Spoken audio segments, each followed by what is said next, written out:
ಪಾಠಶಾಲೆ ಜನನಿ ತಾನೇ ಮೊದಲ ಗುರುವು, ಜನನಿಯಿಂದ ಪಾಠ ಕಲಿತ ಜನರೇ ಧನ್ಯರು. ಪ್ರತಿಯೊಬ್ಬ ವಿದ್ಯಾರ್ಥಿಗೂ ಕೂಡ ಅವರ ಮೊದಲನೇ ಗುರು ತಾಯಿಯಾಗಿರ್ತಾರೆ. ಆದರೆ ಅಧಿಕೃತವಾಗಿ ಶಾಲೆಗೆ ಬಂದಾಗ ಅವರ ವಿದ್ಯಾಭ್ಯಾಸ ಪ್ರಾರಂಭವಾಗುತ್ತೆ. ಅಂತ ಇವತ್ತು ನಮ್ಮ ಶಾಲೆನಲ್ಲಿ ನಮ್ಮ ಪುಟಾಣಿ ಮಕ್ಕಳಿಗೆ ನಾವು ಅಕ್ಷರಾಭ್ಯಾಸ ಕಾರ್ಯಕ್ರಮವನ್ನ ಇಟ್ಕೊಂಡಿದೀವಿ. ಬನ್ನಿ, ಅಕ್ಷರಾಭ್ಯಾಸ ಕಾರ್ಯಕ್ರಮ ಯಾವ ರೀತಿ ನಡೆಯುತ್ತೆ.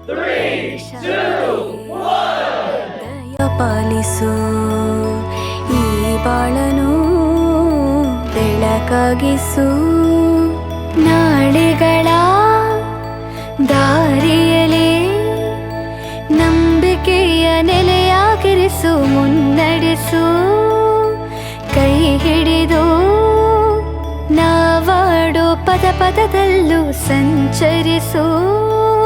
ಹೂವಲ್ಲಿ ಜೇನು ಗುಡಿ ಕಟ್ಟದೇನು, ನೀರಲ್ಲಿ ಮೀನು ಅಡಿ ಮುಟ್ಟರೇನು, ಆ ದೈವದಾಜ್ಞೆನೇ ಎಲ್ಲಾನು.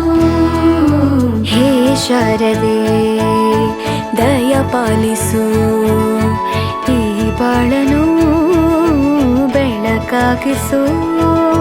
ಹೇ ಶಾರದೆ